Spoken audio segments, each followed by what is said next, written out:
మీరు చెప్తే అసలు నేను గౌరవ సభ్యులు హరీష్ స్పీకర్ సార్, ఇప్పుడు ఆన్సర్ చెప్పమంటే లక్ష్మణ్ గారికి అంతకంటే గట్టిగా ఎఫెక్టివ్గా చెప్పగలుగుతా. సబ్జెక్ట్ మాట్లాడమంటారా, వాళ్ళనేమో ఏదంటే అది అలో చేస్తారు, నన్నేమో సబ్జెక్ట్ కన్ఫైన్ చేస్తారు. ఎట్లా సార్ ఇది? వారు కొత్త సభ్యులు, మీరు సీనియర్ సార్ అధ్యక్ష, ఐ విల్ కన్ఫైన్ సార్. మీ యొక్క గౌరవాన్ని, సభ గౌరవాన్ని కాపాడే ప్రయత్నం చేస్తాం. అధ్యక్ష, ఈరోజు సరే ఇప్పటిదాకా చర్చ చూస్తూ ఉన్నాం. గౌరవ సభ్యులు 10 ఏళ్ల బీఆర్ఎస్ ప్రభుత్వం ఏం చేయలేదు, మా హాస్టళ్ళు బాగాలేవు, మా స్కూళ్ళు బాగాలేవు అని మా మీద మాట్లాడుతూ వచ్చారు.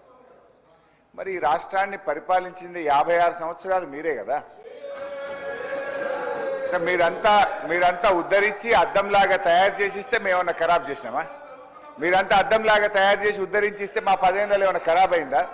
సో దయచేసి ఆరోపణలు చేసే ముందు వెనక్కు చూసుకోవాలి ఒకసారి. ఎందుకంటే నేను చెప్పదలుచుకున్న పాయింట్ ఏంటంటే ఇట్స్ ఎ కంటిన్యూస్ ప్రాసెస్. నిజానికి కేసీఆర్ గారి హయాంలో చాలా మంచి పనులు జరిగినాయి. ఇంకా బాగా చేయండి, మీరు ఇంకా బాగా పేరు తెచ్చుకునే ప్రయత్నం చేయండి. కానీ అంత మాత్రాన ఇక 10 ఏళ్ళలో ఏం చేయలేదంటే మరి 56 ఏళ్ళంతా మీరు ఉద్ధరించి బాగా చేసిస్తే మేము ఖరాబ్ చేసినట్ట. సో దయచేసి అప్పుడు కూడా కాంగ్రెస్ పార్టీయే. అధ్యక్ష,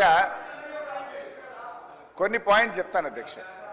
1971 నుంచి 2014 వరకు. ఎందుకు 71 అంటే 1971లో ఫస్ట్ రెసిడెన్షియల్ స్కూల్ గౌరవనీయులు పివి నరసింహారావు గారు సర్వేలో పెట్టారు. అప్పటి నుంచి ఈ యుగం స్టార్ట్ అయింది. 71 నుంచి 2014 వరకు 43 సంవత్సరాల్లో పెట్టినటువంటి రెసిడెన్షియల్ స్కూల్ ఎన్ని రాష్ట్రంలో అంటే 203. 10 సంవత్సరాల బీఆర్ఎస్ కాలంలో పెట్టిన రెసిడెన్షియల్ స్కూల్ ఎన్ని అంటే 819. అంటే మీ 56 ఏళ్ల మీ పాలనలో మీరు పెట్టి 203 అయితే 10 ఏళ్ల బీఆర్ఎస్ పాలనలో పెట్టిన గురుకులాలు 819. ఆ రోజు గురుకుల పాఠశాలల్లో చదివే విద్యార్థుల సంఖ్య 2-3 లక్షలు ఉంటే ఈ రోజు 8-10 లక్షలు పెరిగిందంటే అది బీఆర్ఎస్ పార్టీ చేసినటువంటి కృషి. ఆ రోజు హాస్టళ్లలో కొలిసి అన్నం పెట్టేవాళ్ళు.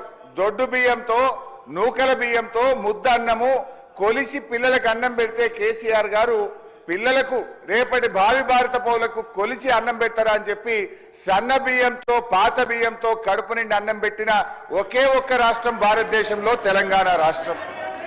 అధ్యక్ష, అదేవిధంగా ఓవర్సీస్ స్కాలర్షిప్స్